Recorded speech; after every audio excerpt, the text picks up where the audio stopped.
Osteoporosis. Osteo means bones and porosis means pores, यानी यहाँ पे बोन जो है वो पोरस हो जाती है, अंदर से खोखली हो जाती है, खाली हो जाती है, तो उस कंडीशन को हम ऑस्टियोपोरोसिस बोलते हैं। ये एक एज रिलेटेड मेटाबॉलिक डिसीज़ होती है, यानी जैसे एज इंक्रीज़ होगा ऑस्टियोपोरोसिस होने के चांसेस भी इंक्रीज़ होंगे।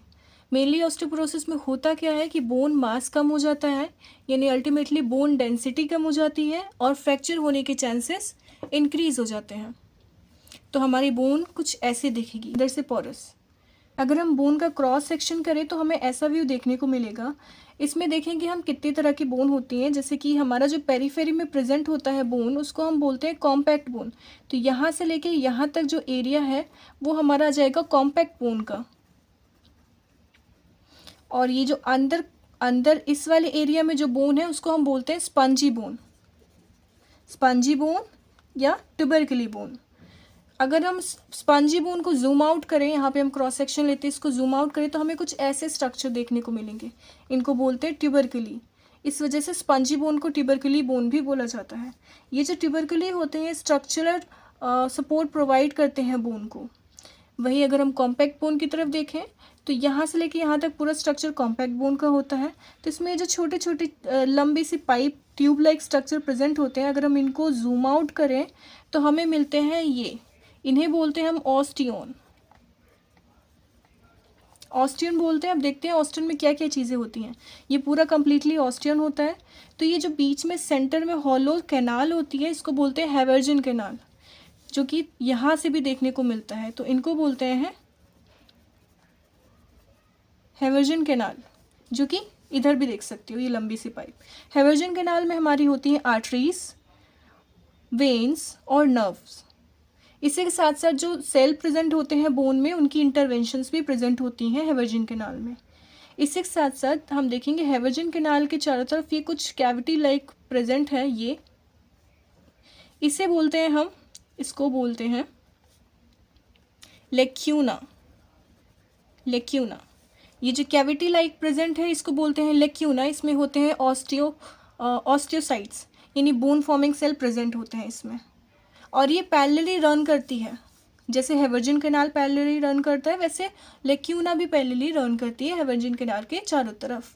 दो लेक्यूना के बीच में ये जो सरफेस है, ये जो एरिया है, इसको बोलते हैं हम लेमिला। लेमिला, तो लेमिला क्या है? ये जो एरिया है ना दो लेक्यूना के बीच में, इसको लेमिला बोलते हैं।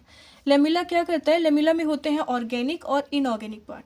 ऑर्गेनिक मीन्स कोलेजन, ये कोलेजन कंटेन होता है। इसी के साथ इनऑर्गेनिक यानी calcium phosphate.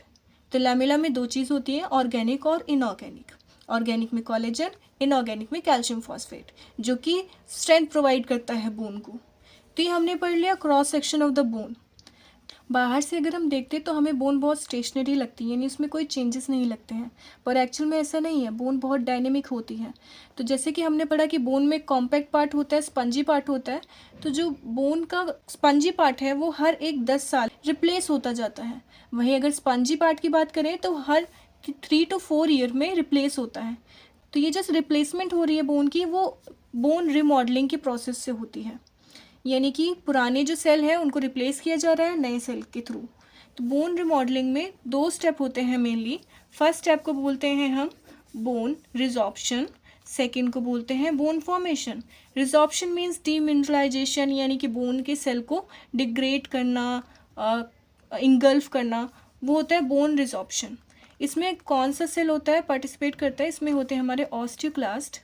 Osteoclast bone resorption cell होते हैं, यानी ये बोन के सेल को इंगल्फ कर लेते हैं, उन्हें ख़त्म कर देते हैं। और फिर सेकेंड स्टेप में होता है बोन फॉर्मेशन, यानी अब जो ख़त्म हो गया है बोन का पार्ट या बोन के सेल ख़त्म हो गए, अब उनको नया फॉर्म करना है। तो उसमें कौन से सेल आएंगे? ऑस्टियोब्लास्ट।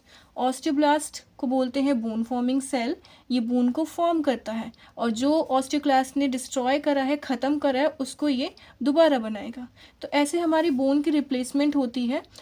तो ऑस्टियोपोरोसिस में क्या होता है कि जब ऑस्टियोक्लास्ट और ऑस्टियोब्लास्ट के नंबर में इम्बैलेंस होता है तो ऑस्टियोपोरोसिस कंडीशन होती है, यानी बोन रिसॉर्प्शन इंक्रीज हो रहा है बोन फॉर्मेशन के कंपैरिजन में, यानी बैलेंस नहीं है दोनों में, तो उस कंडीशन को ऑस्टियोपोरोसिस बोलते हैं। मेनली क्या होता है यहाँ पे कि बोन रिसॉर्प्शन ज़्यादा होता है as compare to bone formation. तो बोन अंदर से खोखली हो जाती हैं, पोरस हो जाती हैं। तो when number of osteoclast increase that cause bone resorption as compare to osteoblast. तो इस पूरे कंडीशन को हम ऑस्टियोपोरोसिस बोलते हैं। अभी हमने देखा कि बोन रिमॉडलिंग 2 स्टेप में होती है, bone formation and bone resorption. अब हम देखते हैं कि बोन रिमॉडलिंग डिपेंड किस पे करती है, क्योंकि अल्टीमेटली हमें देखना है कि हमारा बोन कैसे फॉर्म हो रहा है, कैसे रिप्लेस हो रहा है और ऑस्टियोपोरोसिस जैसी कंडीशन क्यों डेवलप हो रही है। तो बोन रिमॉडलिंग डिपेंड करता है सीरम कैल्शियम लेवल पे।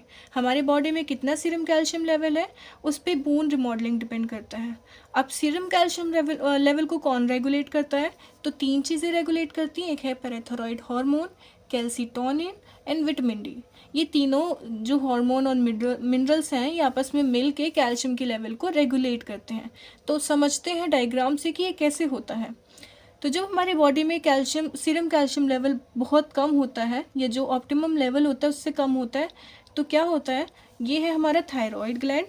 तो जब सीरम कैल्शियम लेवल कम होगा तो थायराइड ग्लैंड के जो पीछे छोटे छोटे 4 ग्लैंड्स लगे होते हैं जिन्हें हम पैराथायरॉयड ग्लैंड बोलते हैं, जैसे कि ये, वो पैराथायरॉयड हार्मोन सिक्रीट करेगा। अब पैराथायरॉयड हार्मोन क्या करेगा, बोन में एक्ट करेगा और क्या करवाएगा, बोन रिसॉर्प्शन करवाएगा। तो यहाँ पे बोन रिसॉर्प्शन हुआ, यानी बोन से कैल्शियम निकला और वो चला गया ब्लड स्ट्रीम में। तो अल्टीमेटली क्या हो रहा है, हमारी बॉडी में कैल्शियम का लेवल बैलेंस हो रहा है, ब्लड में कैल्शियम का लेवल बैलेंस हो रहा है। तो ये पूरा मैकेनिज्म समझ आ गया। अगर कैल्शियम लेवल हाई हुआ, सीरम कैल्शियम लेवल बॉडी में हाई हुआ तो वहाँ पे कौन सी चीज़ें एक्ट करेंगी, तब अल्टीमेटली आता है हमारा थायराइड ग्लैंड। ये क्या करता है, ये सिक्रीट करता है कैल्सीटोनिन। कैल्सीटोनिन अब 2 चीज़ करता है। पहला, सबसे पहले करेगा पैराथायरॉयड हार्मोन का जो भी एक्शन है उसको इनहिबिट करेगा, यानी इसको बोलेगा कि तू अपना काम करना बंद कर, यानी इसके एक्शन को इनहिबिट करेगा और करवाएगा बोन फॉर्मेशन। तो यहाँ पे होगा बोन फॉर्मेशन। क्यों बोन फॉर्मेशन हो रहा है, क्योंकि हमारे जो बॉडी है, जो ब्लड है, उसमें कैल्शियम का लेवल बहुत ज़्यादा है। तो अब हम उस कैल्शियम को बोन में डिपॉजिट कर देंगे। तो क्या होगा, थायराइड ग्लैंड आएगी, कैल्सीटोनिन सिक्रीट करेंगी। कैल्सीटोनिन 2 काम करेंगे, पैराथायरॉयड हार्मोन को बोलेंगे कि वो बोन रिसॉर्प्शन बंद करे और साथ ही साथ बोन फॉर्मेशन को प्रमोट करेंगे, जिसकी वजह से जो ब्लड में कैल्शियम है ना, ब्लड का जो कैल्शियम है वो बोन में डिपॉजिट हो जाएगा। अब हमने पढ़ लिया पैराथायरॉयड हार्मोन का, कैल्सीटोनिन का। अब हम पढ़ेंगे विटामिन डी क्या करता है सीरम कैल्शियम लेवल को मेंटेन करने के लिए। विटामिन डी जो है वो प्रमोट करता है कि गट, हमारी जो गट है उससे कैल्शियम का एब्जॉर्प्शन हो, तो उसको प्रमोट करता है। इसी के साथ साथ ये जो है ये पैराथायरॉयड हार्मोन की एक्शन को इनहिबिट करता है, यानी ये क्या करता है, बोन रिसॉर्प्शन को कम करता है और बोन फॉर्मेशन को प्रमोट करता है। तो देखा जाए ये अल्टीमेटली विटामिन डी जो है ब्लड में कैल्शियम के लेवल को बढ़ा रहा है। कैल्शियम लेवल कैसे बढ़ेगा, जब बोन रिसॉर्प्शन कम होगा, बोन फॉर्मेशन बढ़ेगा। तो ये पूरा प्रोसेस जो है वो यहाँ पे वर्ड्स में लिखा गया है, तो आप चाहो तो पढ़ सकते हो। अब हम पढ़ेंगे कि एबनॉर्मेलिटीज़ क्या होगी ऑस्टियोपोरोसिस की। तो कुछ एबनॉर्मेलिटीज़ होती हैं जो कि ऑस्टियोपोरोसिस में देखने को मिलती हैं। पहली, ट्यूबरक्यूली जो होते हैं, जो कि स्पंजी बोन का पार्ट होते हैं, वो बहुत कम हो जाते हैं। तो इसी वजह से जो हमारा बोन है वो अंदर से पोरस दिखने लगता है। दूसरा है thinning of the cortical bone, यानी जो कॉर्टिकल बोन की थिकनिंग होती है, जैसे कि ये जो है ये थिकनिंग है कॉर्टिकल बोन की, वो कम होने लगती है। यानी अल्टीमेटली देखा जाए स्पंजी बोन का जो ट्यूब है, ये पाइप है, वो वाइड होने लगता है। इसी के साथ ये वाइड होता है तो हमारी हेवरजिन कैनाल भी वाइड होने लगती है। तो हेवरजिन कैनाल पहले नैरो थी, अब वाइड होने लगी। क्यों? क्योंकि ऑस्टियोपोरोसिस की कंडीशन डेवलप हुई। अब ये सब चीज़ें बोन के साथ हो रही हैं तो अल्टीमेटली बोन में फ्रैक्चर होने के चांसेस भी इंक्रीज़ होंगे। तो ऐसे फ्रैक्चर जो कि किसी पैथोलॉजिकल कंडीशन की वजह से होता है, उन फ्रैक्चर को बोलते हैं फ्रेजिलिटी या पैथोलॉजिक फ्रैक्चर। और ये फ्रैक्चर किस किस बोन में होगा? ऐसी बोन जो मेनली स्पंजी बोन से बनी हुई है, जैसे कि हमारा वर्टेब्रे जो है वो स्पंजी बोन से बना हुआ है, स्कैपुला स्पंजी बोन से बना है और ये रिब केज भी स्पंजी बोन से बना हुआ है। तो इनमें फ्रैक्चर होने के चांसेस बहुत ज़्यादा होंगे। अब हम पढ़ते हैं पैथोफिजियोलॉजी। पैथोफिजियोलॉजी इसका बहुत इजी है, हमने पहले ही पढ़ रखा है कि जब ऑस्टियोक्लास्ट और ऑस्टियोब्लास्ट के नंबर में इम्बैलेंस होता है, बोन फॉर्मेशन और बोन रिजॉर्प्शन के नंबर में इम्बैलेंस होता है, तो तब ऑस्टियोपोरोसिस होता है। तो ये हमारा हो गया छोटा सा पैथोफिजियोलॉजी। अब हम देखते हैं टाइप ऑफ ऑस्टियोपोरोसिस कितने टाइप के होते हैं। तो ये मेनली दो तरह के होते हैं, एक होता है पोस्ट मेनोपॉजल, एक होता है सेनाइल। पोस्ट मेनोपॉजल क्या होता है, इसमें पोस्ट मेनोपॉजल में होता है कि जो एस्ट्रोजन होता है ना, जैसे जैसे एस्ट्रोजन का लेवल कम होगा वैसे वैसे बोन रिसॉर्प्शन इंक्रीज़ होगा। तो बोन रिसॉर्प्शन इंक्रीज़ होगा यानी बोन फॉर्मेशन कम होगा।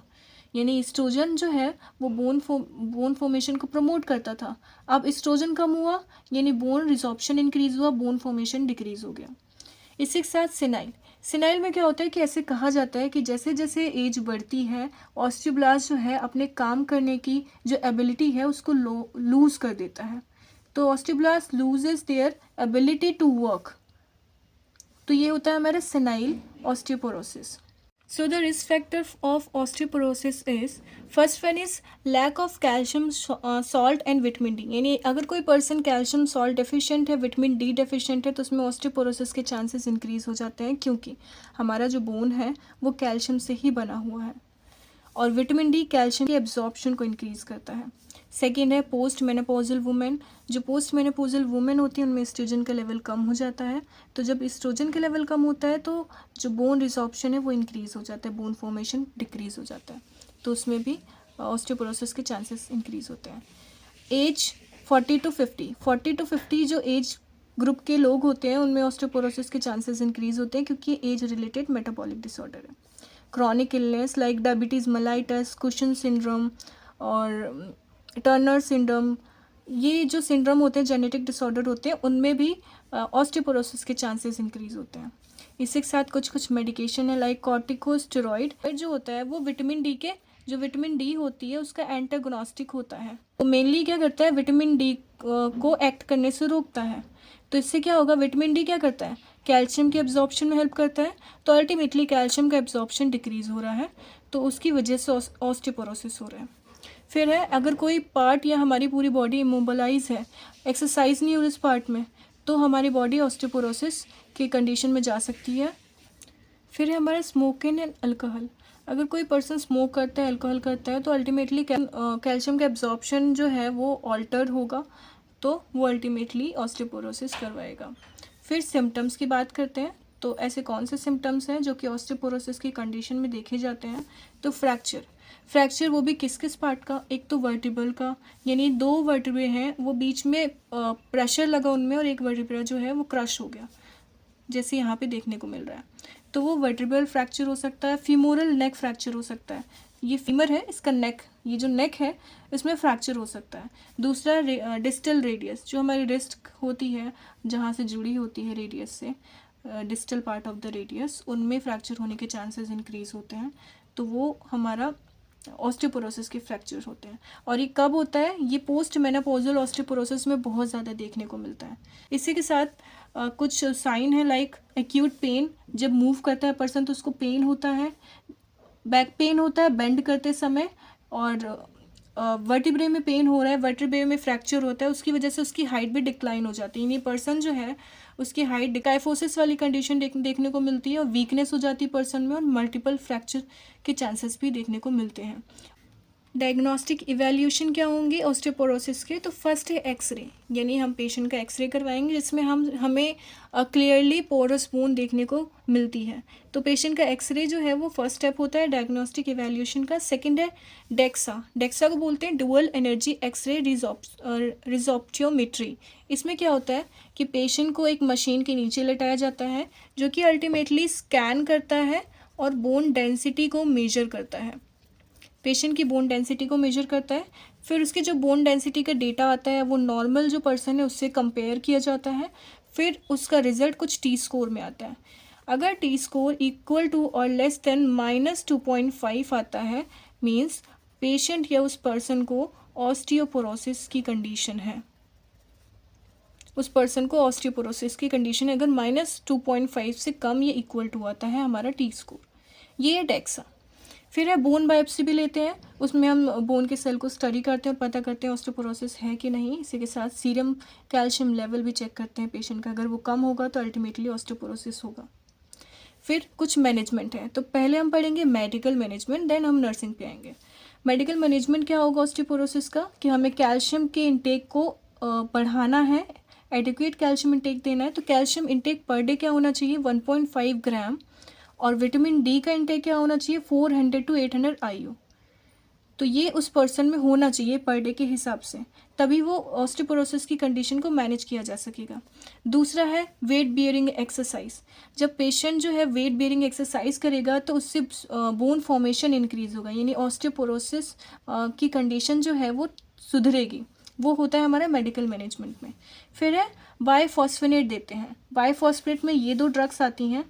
इसी के साथ साथ अगर एडवांस स्टेज है ऑस्टियोपोरोसिस की तो हम देते हैं टेरीपेराटाइड के साथ दूसरा देते हैं हम थाइयाजाइड डायरेटिक्स, जिसमें हमारा आता है हाइड्रोक्लोराइड थाइयाजाइड। इसमें क्या होता है कि ये किडनी में कैल्शियम का रिटेंशन करवाता है, बोन फॉर्मिंग जो सेल होते हैं लाइक ऑस्टियोसाइट उसको ऑस्टियोब्लास्ट में कन्वर्ट करता है ताकि बोन फॉर्मेशन हो सके। तो अल्टीमेटली ये क्या कर रहा है, बोन की लॉस को डिक्रीज कर रहा है। अब हम देखेंगे डाइटरी मैनेजमेंट। ऑस्टियोपोरोसिस यानी कैल्शियम की कमी है तो ज़्यादा से ज़्यादा मिल्क पिलाना, ऐसी डाइट देना जिसमें विटामिन डी ज़्यादा हो, प्रोटीन ज़्यादा हो, और कैल्शियम रिच डाइट देना पेशेंट को, और ज़्यादा से ज़्यादा फ्लूइड देना।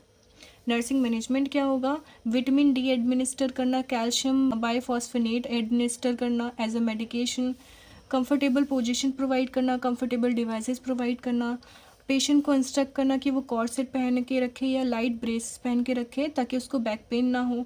इसी के साथ पेशेंट को एडवाइस करना कि वो ट्विस्टिंग या वेट होते हैं उनको ना उठाए, इससे फ्रैक्चर होने के चांसेस हो सकते हैं। और इसी के साथ उसकी एक अच्छी सी डाइट और फिजिकल थेरेपी को प्लान करना ताकि वो इम्प्रूव हो सके उस कंडीशन से। नर्सिंग डायग्नोसिस क्या होगा, नर्सिंग डायग्नोसिस होगा chronic pain related to compression fracture in late stage of osteoporosis. Pain होगा जो भी फ्रैक्चर हुआ है उसकी वजह से, तो ये हमारा हो गया chronic pain related to compression fracture in late stage of the osteoporosis. इसी के साथ पेशेंट को नहीं पता उसकी कंडीशन क्या है तो knowledge deficient related to treatment recommend. और इसी के साथ फ्रैक्चर हुआ है तो इंजरी के चांसेस इंक्रीज होंगे, तो रिस्क फॉर इंजरी या fracture related to disease process. तो ये पूरा हमारा ऑस्टियोपोरोसिस लेक्चर है जिसमें हमने ऑस्टियोपोरोसिस पढ़ा, रिस्क फैक्टर पढ़े, कॉज पढ़े, मैनेजमेंट पढ़ा जिसमें हमने डाइटरी, नर्सिंग और नर्सिंग डायग्नोसिस पढ़ा, मेडिकल मैनेजमेंट पढ़ा, डायग्नोस्टिक इवैल्यूएशन पढ़ा और टाइप ऑफ ऑस्टियोपोरोसिस पढ़ा। तो ये पूरा चीज़ हमने इस लेक्चर में कवर करा है। Thank you.